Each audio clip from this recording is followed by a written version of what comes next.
Hello, A-level psychologists, and welcome to the next part of your homework you're completing for psychopathology. So this week we had a look at the behaviourist explanations and treatments of phobias, and I'm going to do a quick recap of that. And then next we're looking at the cognitive explanation and treatments of depression. So it's always the two key terms that miss. You've got the behaviourist approach, which you miss, which changes, and then the phobias, which change. The behaviourist change to cognitive, and the phobias change to depression, but they're still both explanations and treatments of phobias. Okay, go back one. So just in case you missed anything from last time, we've got the two-process model where you looked at there are two stages of developing a phobia. So the first one is acquisition or initiation, where you develop that phobia for the first initial time, and that is through classical conditioning, which of course is learning through association. Please remember that it will not only ensure you higher marks in this, but it will ensure you higher marks in the approaches as well. And then we have maintenance, so that's how it's maintained once you've developed a phobia. It's maintained through operant conditioning, which is learning through consequences. And then we have the perfect example of little Albert, who was who was conducted on by who was a sample even of when Watson and Rayner completed some research in the 1920s. So Watson was the most significant kind of founder of the behaviourist approach and was considered quite a significant person within that. And of course you've got little Albert. So little Albert took part in an experiment. His mother was paid $1, and at first it was found they tested him like a control condition, and they identified that he showed no fear to the white rat at all. So the white rat was of course the neutral stimulus. However, naturally, as all children do, he displayed a fear of loud noises. So that was the unconditioned stimulus of the loud noise, and then the fear he displayed was a natural and unconditioned response to fear. So as you all know, the word conditioned means learned. So an unlearned, unnatural response to a loud noise is fear. The neutral stimulus then becomes the conditioned stimulus of the white rat. And then, of course, the conditioned response becomes fear to that white rat. So as we all know, the neutral stimulus and the conditioned stimulus are always the same thing, and the unconditioned response and the conditioned response become the same thing as well. Okay, and then maintenance, so negative reinforcement, a really easy one that's hard to get confused with, that's hard to explain. There's negative reinforcement, so that's the idea, negative, that a stimulus is removed, so avoiding something, of removing that fear stimulus provides you with anxiety, which it reinforces the avoidance behaviour, so makes it happen more often. So the fear stimulus is removed, which is the negative, and then the avoidance behaviour is reinforced. Okay, so little Albert, if he'd lived, unfortunately he died when he was very, very young, would have avoided the rats, so would have removed that fear stimulus, the negative part, it was being removed, so the avoidance behaviour would have been reinforced, meaning it happened, it increased, and it would happen more often. Then we have the evaluation points, which you've all done, but if you just want to check them. So strength of the theory is it has real-world applications, as we would always say.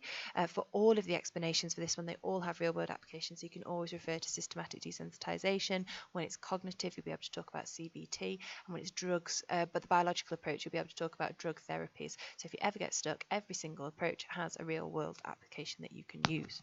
Okay. And the key thing I've said in class that we need to talk about as well is that if you did this one, you can't just say real world applications, for example, name systematic desensitization and say it has high validity. You must give more detail.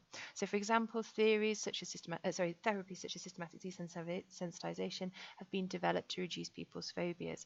And then you go on and you use some fancy terminology. So this involves counter conditioning, and of course you all know about counter conditioning, and it's the idea that you essentially become reconditioned, but we would never ever use the word reconditioned. We'd always talk about counter conditioning. So first of all, we've our initial association with the fear stimulus. For example, if it's a spider, so the conditioned stimulus of the spider, the learnt response would be fear. However, after counter conditioning through systematic desensitization, the conditioned stimulus would lead to the conditioned response of relaxation. So we've been counter conditioned once again, so it's relaxation instead of fear. And you'd explain that in your example. So this involves counter conditioning someone to associate relaxation with their fear stimulus. So just explaining the process, and then you need to explain what that means. So don't just say this just it's high in validity. I need more detail. So this is a strength because being able to apply the theory to the real world effectively to explain and reduce a behaviour suggests that it has validity. So validity is, does it measure what it claims to measure, or validity in reference to a theory would be, does it measure what it claims, does it explain what it claims to explain? This theory claims to explain phobias. If we can then use this theory to treat phobias, then the explanation must be correct. So another word for correct, the more psychological term, would be valid, of course. So that's really, really important, especially if you're going for those B's and A's. But even if you're not, keep striving to get that in. You might just push yourself that bit higher. Traumatic events, so we've spoken about both of these. It can't explain why somebody experiences a traumatic event and doesn't develop a phobia. We also cannot explain why someone develops a phobia without a traumatic event. So hopefully those two, if you remember one, you should be able to remember the other. So not every traumatic event leads to a phobia. For example, the example here of the static shock isn't as strong as I don't think as a car crash. So for example, everybody who has a car crash doesn't then go on to develop a phobia. And we did that in class, didn't we? Asked people to raise their hands if they'd had a car crash or knew someone had been in a car crash. And then I asked how many of them had a fear of cars. And in a couple of the classes, people said that two of the people who said they developed a phobia afterwards. So there were people who never ever drove again or would only drive in certain places, but not everybody, so it can't explain everybody. And then you say this is a weakness to suggest the theory is incomplete, as it cannot explain some people's resistance to phobias. And as you all know, and hopefully pointed out in lesson 2 me as well, I hadn't completed that evaluation point fully. And so of course, if the theory is incomplete, then it suggests that it lacks validity because it can't explain everybody's behaviours. It's claiming to explain why everybody develops phobias, and actually it can only explain why a few people develop phobias. However, Seligman added this onto the behaviourist approach, the idea of preparedness. So this is the idea we're predisposed to develop an association with a dangerous stimulus. And I'm sure you can remember in class, we talked about the top 10 phobias: spiders, snakes, claustrophobia, heights was another one, I think. And we went through them all. They were all things that made sense to our survival. So spiders and snakes, we'd avoid them so we don't get bit and we don't die. Heights, it's not great to lean over the edge of a cliff because you're probably going to tumble off and fall. And if it's high enough, you're probably going to die as well. And also claustrophobia, you're going to get trapped. If someone chases you and you want to go straight into that scary looking cave that's really small, you're going to get stuck, you're going to get eaten, and you're going to die. So biological preparedness means that we are designed to associate some stimulus that are dangerous more easily. So if we have a slightly negative experience, we're definitely going to develop a phobia, whereas with others, we'd have to have repeated negative traumatic experiences. So I use the example of buttons or feathers. A couple of other ones I'll steal from the other classes, so if you recognise these examples, well done.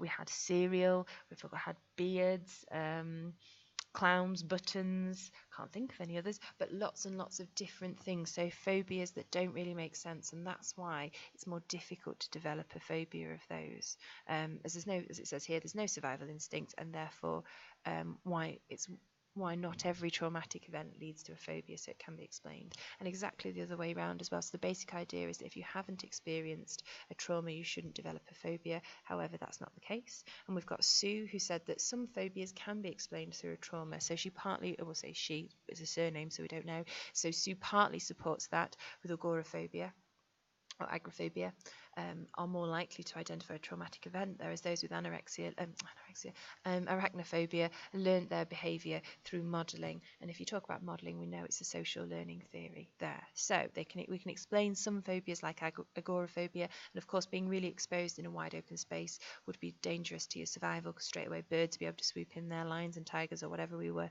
exposed to previously. So it makes sense, so that one fits with biological preparedness again. However, I suppose arachnophobia should do, but actually we find that we learn the behaviour through modelling, which is social learning theory. If it can be explained by another theory, it can't be explained by the behaviourist approach, suggesting that the theory can't explain all phobias and therefore is lacking in validity.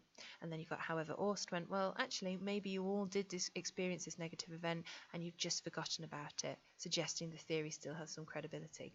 Sort of. I mean, that seems like a little bit of a convenient explanation, but there we go.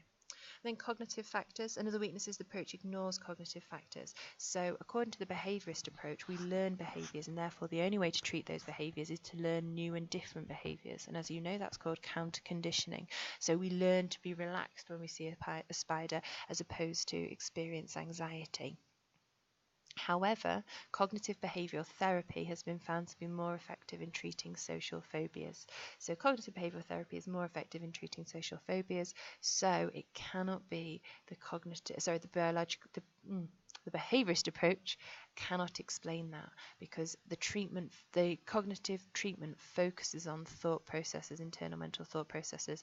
Behaviourist approach says there's no interest in those whatsoever. They don't do anything. It's all about learning, stimulus and response. So if something can be treated with cognitive behavioural therapy, then it cannot be explained by behaviourist approach alone, because it shouldn't matter what we do with our thought processes, when clearly it does. This is a weakness that suggests the theory does not consider all factors that lead to the development of the phobia. And of course, I'm missing out again. You can all include that. Hopefully you're all saying that out loud to me now at home. So it must lack validity, because it doesn't consider all phobias. It's factors. It's incomplete, so it lacks validity. And then systematic desensitization. We've talked about counter conditioning down here, and also reciprocal inhibition. So the idea that you cannot experience two emotions at once, and because you're actively working to relax yourselves, relaxation wins over. The parasympathetic nervous system kicks in, and then eventually we associate our fear stimulus with relaxation as opposed to fear. And really, really key, because it's underlined, highlighted and bolded, or whatever it should be. You create the fear hierarchy. You then practice your relaxation techniques. Those could be either way around, I don't mind which, so you're taught them, and then gradually introduce you to the stimulus. So first of all, you're introduced to the first thing on the fear hierarchy, which might be just saying the word spider, and then your anxiety, and then you are asked to go to rate yourself. So your fear goes up to 100, and then gradually, using your relaxation techniques through a process of reciprocal inhibition, you relax until your anxiety rating goes to about 1 or 2, and then you're introduced to the new hierarchy, and it happens all, the next new step on the hierarchy happens all over again. Your anxiety rating shoots up to 100 and then gradually comes back down, because you're using relaxation techniques. So the process of reciprocal inhibition, you can't feel both anxious and relaxed at the same time. Relaxation wins over, so you feel very relaxed again. Next thing, you go on to the next bit of the hierarchy, your anxiety goes straight back up again. Same thing again, you use relaxation. The relaxation techniques through a process of reciprocal inhibition, you are no longer anxious, you are just relaxed, and so on. The reason I'm harping on about that so much is because so many students forget it. Please talk about them waiting to become relaxed, okay, and then introduce them to the next step onto the hierarchy, until eventually you experience counter conditioning. So that's when you associate a stimulus with relaxation as opposed to fear.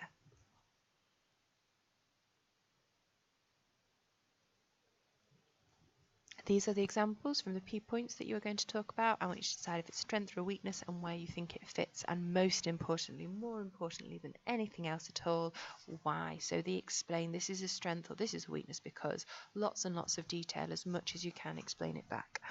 So you've got a piece of research that found that both flooding and systematic desensitization were effective in treating phobias. What does that tell us about the approach? If they're effective, if there's been research to support it, then you could talk about the idea that it has validity, because there's empirical support, empirical research, which is just a fancy word for scientific research that supports it. So it suggests that it must be effective and to be applied to the real world.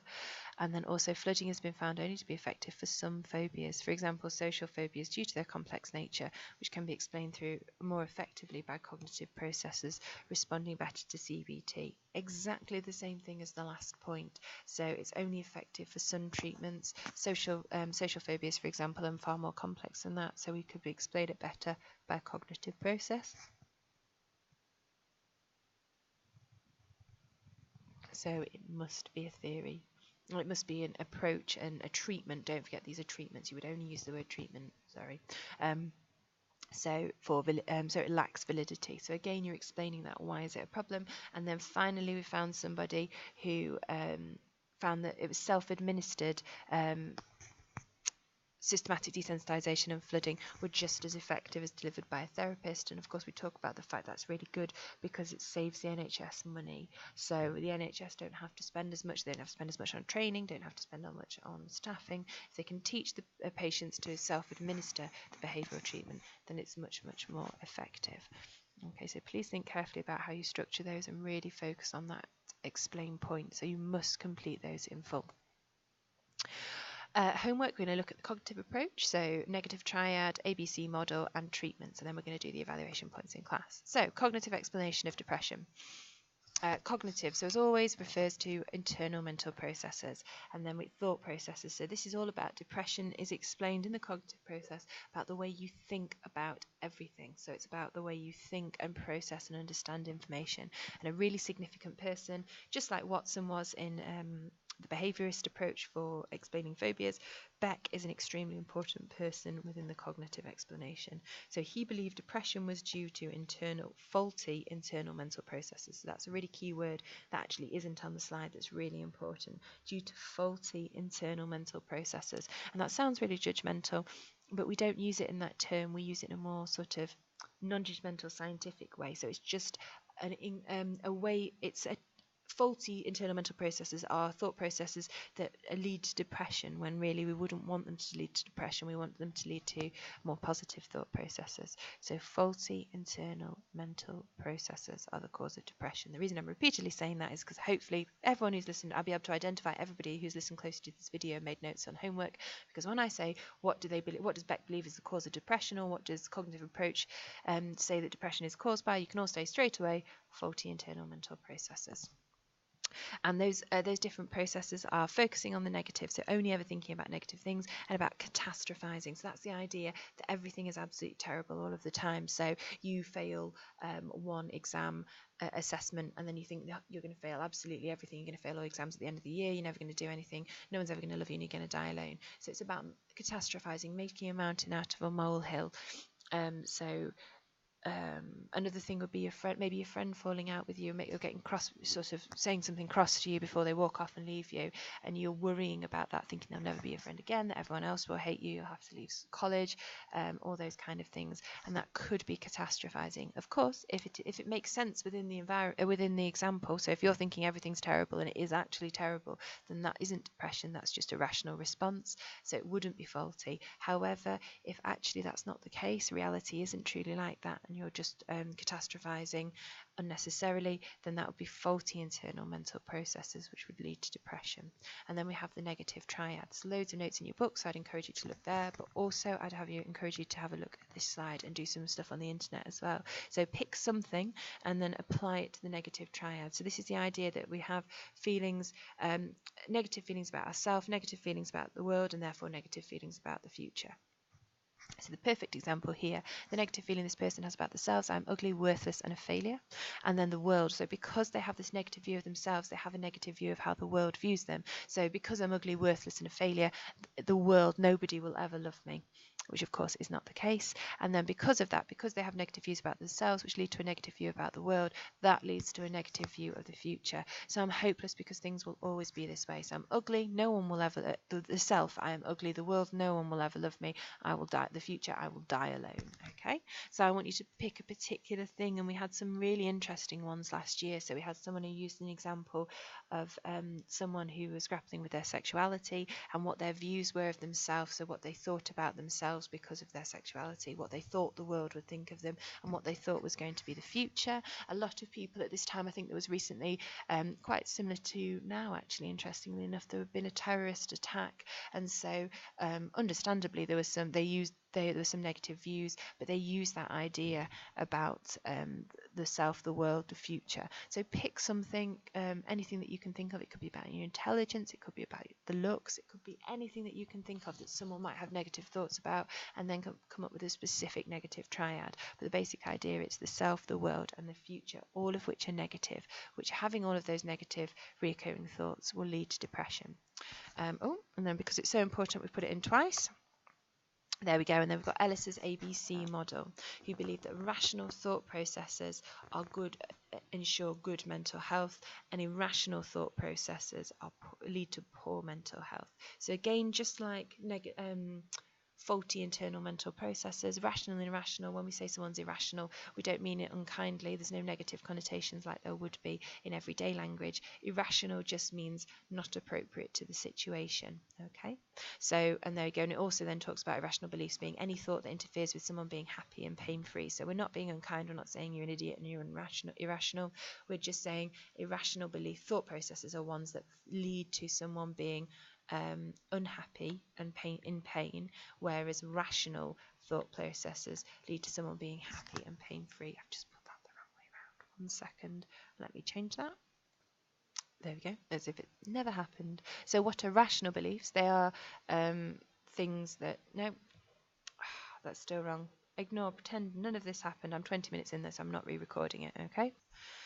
There we go. So possibly this is a little bit better now. Apologies for that.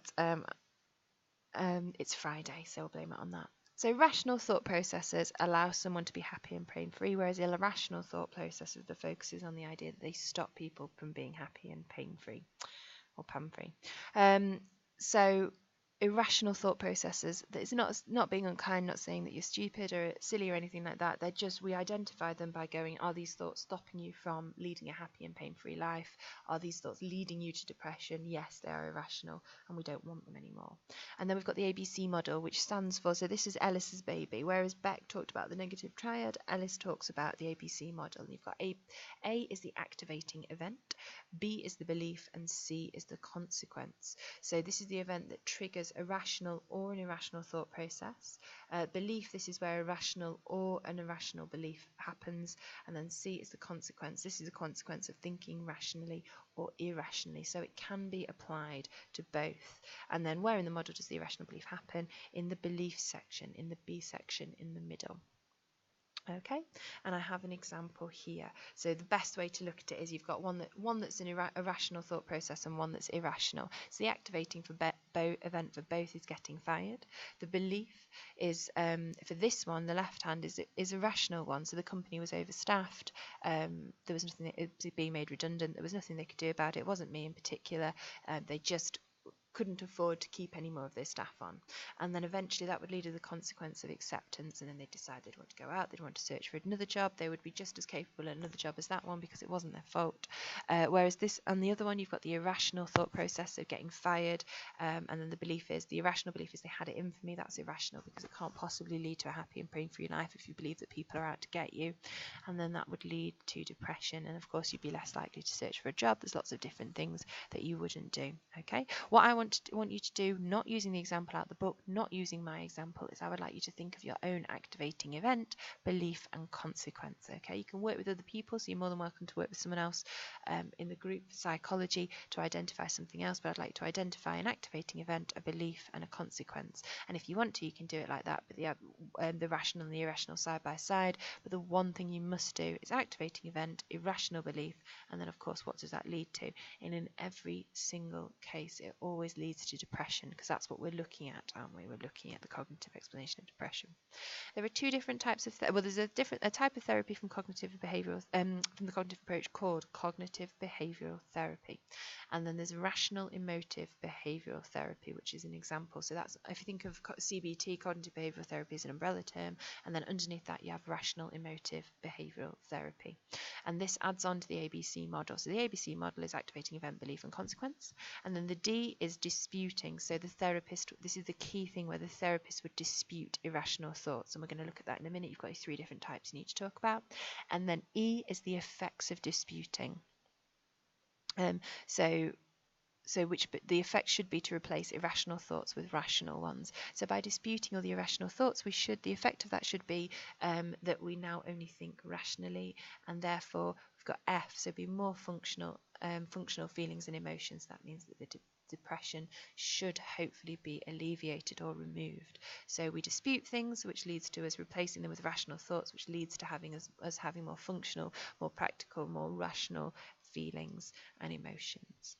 And here are the elusive disputes. So we've got so using the ABC model, we've got an activating event. A friend doesn't reply to a group text you've sent. Belief, everyone hates me. Consequence, depression. And then we have the 3 different types of logical disputing. 3 different types of disputing that a therapist would use. So we have logical disputing, where they would ask the question, is the belief logical? And does the belief follow on from information available? So logical, using information provided to you. does this kind of belief make sense? So does the belief that everybody hates you make sense because they didn't reply to one group message? And then you would need to ask, the therapist would question that. So say, is that logical? Does it follow on thinking about previously the information you've been provided with? And you say, no, it could be that they are busy. Just because they didn't text doesn't mean they hate you. So it doesn't make sense. So previous information would suggest, so they've replied to 10 other texts that you sent in the group message. It's just this one they didn't reply to. So it could be that they were busy this once. Just because they didn't text back to one message, does it mean they hate you? So it's about logical is all about contextualizing what's happened previously. What does the information before this show? Does that belief jump into that consequence, support that? And then you have empirical disputing. Is there evidence for the belief? So can you provide any evidence? No, they texted me the other day and we went for lunch together. Someone who hates you wouldn't do that. 3 other people did reply to my text. So is there evidence for the belief that everybody hates you? Well, obviously not, because 3 other people replied. So can you pick it together? The key word there is empirical, and and we're going to come across the word empirical a lot in psychology.